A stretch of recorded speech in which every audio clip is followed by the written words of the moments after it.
في إطار مكافحة الجريمة بشتى أنواعها، لا سيما الحد من نشاط شبكات التجار غير الشرعي بالمخدرات والأقراص الملوثة، تمكنت وحدات المجموعة الإقليمية للدرك الوطني بالوادي في عمليتين متفرقتين من توقيف 3 أشخاص وحجز أزيد من 100,000 قرص مهلوث نوى بريغابالين 300 ملغ، مع حجز 3 مركبات لنقل وترويج هذه السموم بإقليم ولاية الوادي.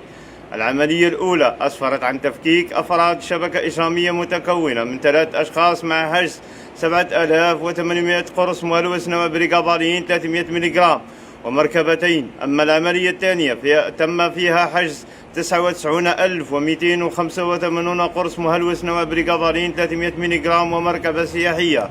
بعد استيفاء جميع الإجراءات القانونية سيتم تقديم الموقوفين أمام الجهات القضائية المختصة فور الانتهاء من التحقيق.